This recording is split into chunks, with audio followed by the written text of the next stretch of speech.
বাহ, বেশ মজার কথা, খুব গর্বের কথা, প্রাউডের কথা বলেছেন। মানে ধরেন আমারে কেউ বললো খারাপ, তা খারাপ, ও বলছে আমি খারাপ, মানে খুব এনজয় করলেন, এক কান্দে শুনেন আর এক কান্দে বের হয়ে গেল।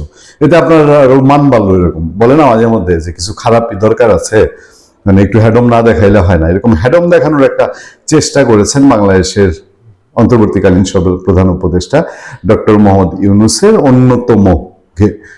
অন্যতম যেই লোকটি, তিনি হচ্ছেন প্রেস সচিব শফিকুল আলম সাহেব।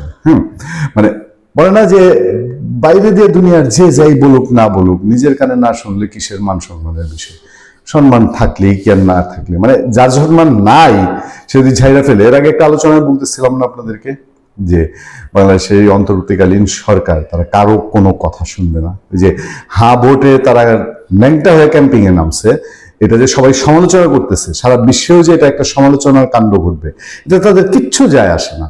এখন তারা অংশগ্রহণমূলক নির্বাচন করবে না, এটা বিশ্ব কেউ নাকি কিছু বলে না, এটা তাদের জন্য খুব এনজয়ের ব্যাপার, গর্বের ব্যাপার হয়ে দাঁড়িয়েছে। দেখেন কথাটা কি, যে অংশগ্রহণমূলক নির্বাচনের জন্য আন্তর্জাতিক কোনো চাপ নেই।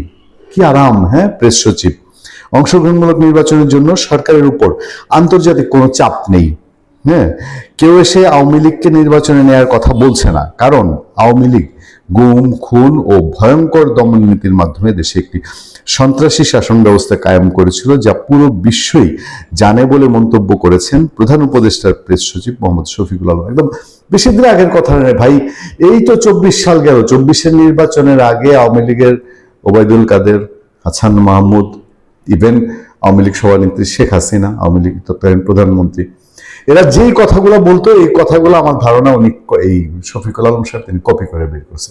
তখন যখন আমরা বলতাম যে এটা কি নির্বাচন হবে, বিএনপি নাই, জামাত নাই, এদেরকে বাদ দিয়ে একটা নির্বাচন, আওয়ামী লীগের মন্ত্রী এমপিরা সুন্দর করে এইসব কথা বলতো, না না আন্তর্জাতিক কমিউনিটি, আমরাও গিয়ে সাংবাদিকরা মুখায় থাকতাম, ইউ বলে কিনা যে বিএনপি ছাড়া নির্বাচন ভালো হবে কিনা, আমেরিকার একটা স্টেটমেন্ট আসে কিনা, তারপরে ধরেন জাতিসংঘের একটা বিবৃতি আসে কিনা।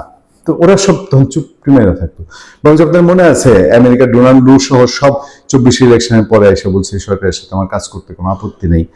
এখন মসনদে গরম চেয়ার, তো শীতের দিনের গরম চেয়ার তাদের ভালো, তখন মাথাটাও ওইরকম গরম গরম থাকে। আওয়ামী লীগ বলছে 6 মাস পরে টের পাইছে না, আমাদের শফিক আলম সাহেব 6 মাস লাগবে না বোধহয় টের পাইতে। তিনি ব্রাহ্মণবাড়িয়া গিয়ে বলছে এই কথা। তিনি বলেন যে সামাজিক যোগাযোগ মাধ্যমে বিভ্রান্তি ছড়ানো হচ্ছে বলে দাবি করে তিনি বলেন এই কথাগুলো আওয়ামী লীগ বলতো, সেম এই কথাগুলো আওয়ামী লীগ 24 ইলেকশনের আগে অংশগ্রহণমূলক নির্বাচন নিয়ে প্রশ্ন উঠলে এই কথা বলতো। কি ইউটিউব ও টিকটকে কিছু মানুষ বেশি ভিউ পাওয়ার জন্য বলে নির্বাচন হবে কিনা, এসব ভিত্তিহীন কথা, নির্বাচন ভালোভাবেই হবে ইনশাল্লাহ, এই নির্বাচন বানচাল করার কারো সাধ্য নেই। আরে ভাই, বলি তো ভয় থেকে বলি, আপনাদের কথা শুনে বলি, আপনারা যে ডেইলি বলেন নির্বাচন হবে এই জন্য বলি, আর কিছু তো সারাউন্ডিং আছে দেশের, এগুলো যুক্তি দিয়ে তুলে ধরে বলি। নির্বাচনটা কি আসলে হবে কনফিডেন্ট পাই না, আপনার এই কথার পরে আরো আত্মবিশ্বাস পাই না।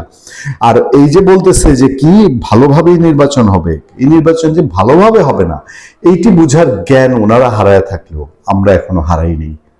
ভালো থাকবেন, সুস্থ থাকবেন, আপনাদের সাথে আমি আতিক রহমান, পূর্ণিয়া।